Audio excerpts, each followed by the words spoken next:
आषाढ़ मास के शुक्ल पक्ष की एकादशी को हरिशयनी एकादशी, विष्णुशयनी एकादशी तथा देवशयनी एकादशी आदि के नाम से जाना जाता है।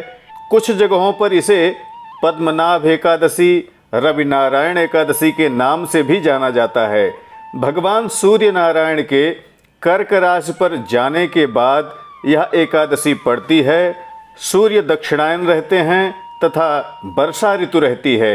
इसी दिन से चातुर्मास का प्रारंभ भी माना जाता है। पौराणिक मान्यता के अनुसार इस दिन से भगवान नारायण क्षीर सागर में शयन करते हैं और लगभग 4 माह बाद उनका प्रबोधन अर्थात उन्हें उठाया जाता है और प्रबोधिनी एकादशी मनाई जाती है, जिसे देवोत्थानी एकादशी भी कहते हैं। देवशयनी एकादशी से देवोत्थानी एकादशी के मध्य के 4 माह को चातुर्मास कहा जाता है। इस 4 माह के अंतराल में विवाह संस्कार आदि, दीक्षा ग्रहण, यज्ञ, देव प्रतिष्ठा आदि मांगलिक कृत्य बंद रहते हैं। हरिशयन के इस चातुर्मास के समय को श्री हरि के योग निद्रा काल के नाम से भी जाना जाता है।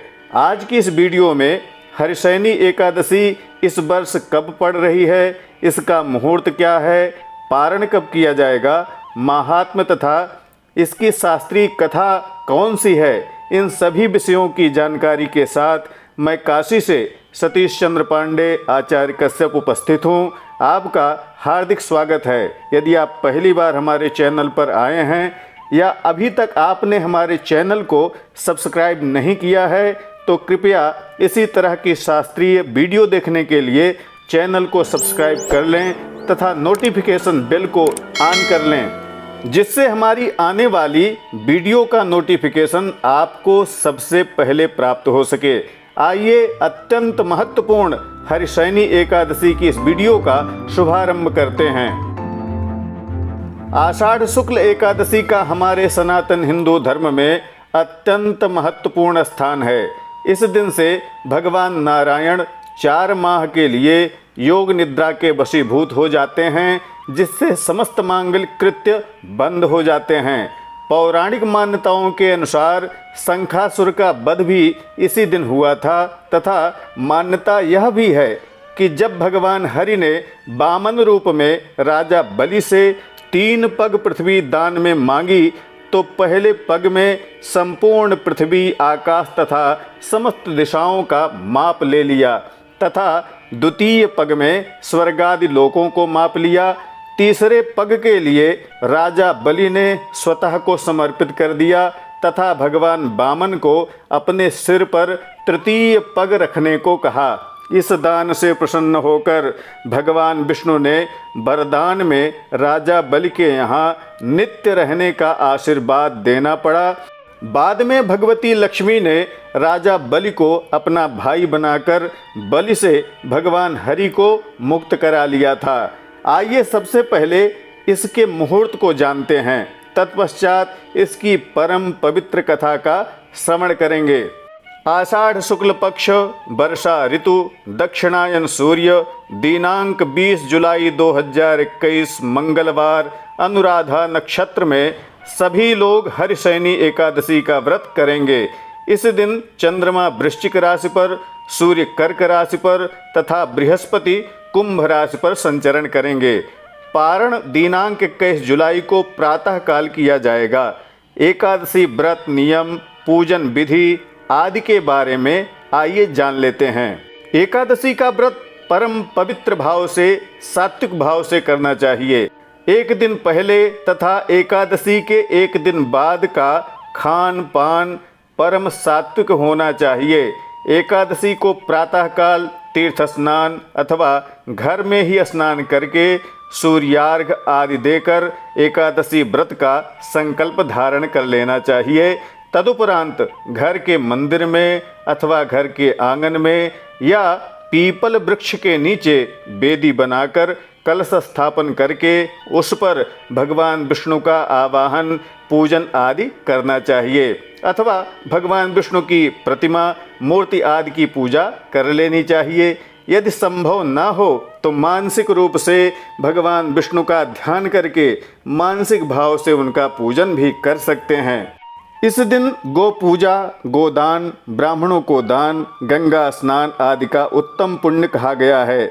इस दिन पुरुष सूक्त का पाठ, विष्णु सहस्रनाम, गीता आदि का पाठ करने तथा सुनने से उत्तम पुण्य की प्राप्ति होती है तथा सकल कार्य की सिद्धि होती है। ओम नमो भगवते वासुदेवाय इस द्वादशाक्षर मंत्र के जप से अत्यंत उत्तम फल की प्राप्ति तथा मनोकामना की पूर्ति होती है। दिन भर उपवास, भगवन नाम स्मरण करना चाहिए। सायंकाल पुनः पूजा आरती करके रात्र में नृत्य, गीता, जागरण, भजन, कीर्तन आदि करना चाहिए। ऐसा करने से समस्त पाप नष्ट हो जाते हैं तथा धर्म, अर्थ, काम एवं मोक्षादि चारों पुरुषार्थों की प्राप्ति होती है। तुलसी, मेवा आदि से भगवान श्री हरि का सहस्रार्चन इस दिन करने से जो कुछ भी इच्छा होती है वह सब भगवान नारायण पूर्ण करते हैं। आइए अब देवशयनी एकादशी की परम पवित्र कथा का श्रवण करते हैं। बोलिए लक्ष्मी नारायण भगवान की जय। धर्मराज युधिष्ठिर ने कहा, हे केशव, हे जनार्दन, आषाढ़ शुक्ल पक्ष एकादशी का क्या नाम है? इस व्रत के करने की क्या विधि है और किस देवता का पूजन इस दिन किया जाता है? भगवान श्री कृष्ण कहने लगे, हे युधिष्ठिर, जिस कथा को ब्रह्मा जी ने नारद जी से कहा था वही कथा मैं आपसे कहता हूँ, आप ध्यान पूर्वक सुनिए। एक समय नारद जी ने ब्रह्मा जी से यही प्रश्न किया था। तब ब्रह्मा जी ने जो उत्तर दिया था वही मैं आपसे कहता हूँ। ब्रह्मा जी ने कहा, हे नारद, तुमने कलयुग के जीवों के उद्धार के लिए बहुत उत्तम प्रश्न किया है, क्योंकि देवशयनी एकादशी का व्रत सब व्रतों में उत्तम है। इस व्रत से समस्त पाप नष्ट हो जाते हैं और जो मनुष्य इस व्रत को करता है उसके सकल मनोरथ सिद्ध हो जाते हैं। इस व्रत को करने से भगवान विष्णु प्रसन्न होते हैं। इस एकादशी का नाम पद्मा एकादशी है, देवशयनी एकादशी है, विष्णुशयनी एकादशी है तथा आषाढ़ी एकादशी आदि ऐसा नाम इसका जाना जाता है। सूर्यवंश में मांधाता नाम के एक चक्रवर्ती राजा थे जो सत्यवादी और महान प्रतापी थे। वह अपनी प्रजा का पुत्र की तरह पालन किया करते थे। उनकी सारी प्रजा धन धान्य से भरपूर और सुखी थी। उनके राज्य में कभी भी अकाल नहीं पड़ता था। एक समय राजा के राज्य में 3 वर्ष तक वर्षा नहीं हुई और अकाल पड़ गया। प्रजा अन्न की कमी के कारण अत्यंत दुखी हो गई। अन्न के न होने से राज्य में यज्ञादि भी बंद हो गए। एक दिन प्रजा राजा के पास आकर कहने लगी, हे राजन, सारी प्रजा त्राहि त्राहि पुकार रही है क्योंकि वर्षा नहीं हो रही है। क्या कारण है जो इस तरह का अकाल पड़ गया है? प्रजा अकाल से मर रही है, इसलिए हे राजन, कोई ऐसा उपाय करिए जिससे प्रजा का कष्ट दूर हो। राजा मानधाता कहने लगे कि आप लोग ठीक कह रहे हैं, वर्षा से ही अन्न उत्पन्न होता है और आप लोग वर्षा न होने से अत्यंत दुखी हैं। मैं आप लोगों के दुखों को समझता हूँ। ऐसा कहकर राजा अपनी कुछ सेना के साथ वन की तरफ प्रस्थान कर गए। वहाँ वन में ऋषियों के आश्रम में भ्रमण करते हुए अंत में ब्रह्मा जी के पुत्र अंगिरा ऋषि के आश्रम में जा पहुँचे।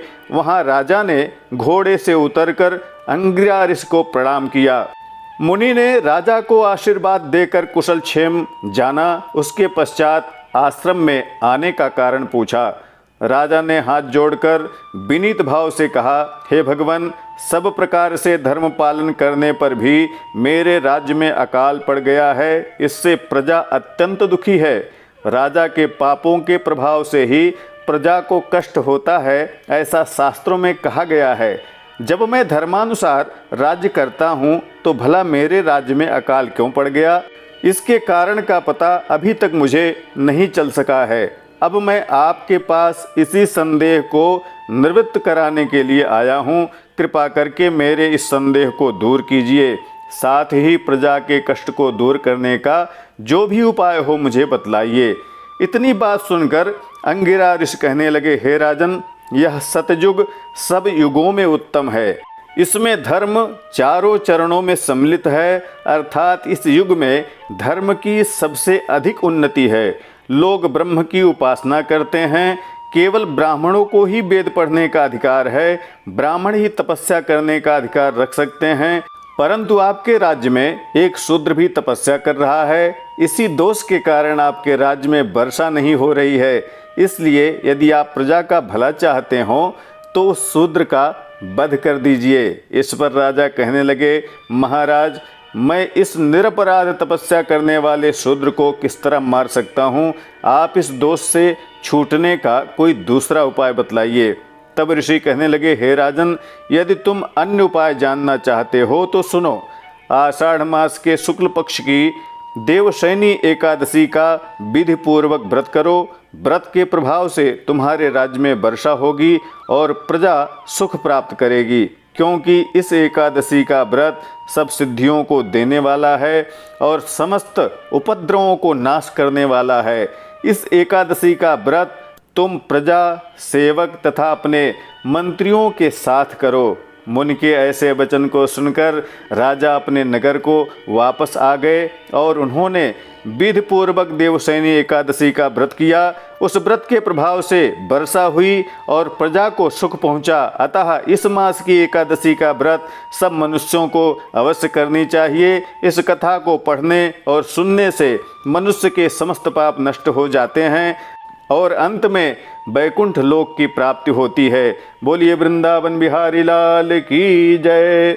आशा है देवशयनी एकादशी की यह वीडियो आपके लिए उपयोगी सिद्ध होगी। वीडियो को लाइक, शेयर तथा कमेंट करना मत भूलिएगा। किसी भी तरह की शंका के लिए आप प्रश्न कर सकते हैं। फेसबुक पेज, इंस्टाग्राम आदि सोशल साइट्स पर भी हमसे जुड़ सकते हैं। सबकी लिंक आपको इस वीडियो के डिस्क्रिप्शन में मिल जाएगी। शीघ्र अगली वीडियो में पुनः मुलाकात होगी। तब तक के लिए नमस्कार। जय विश्वनाथ।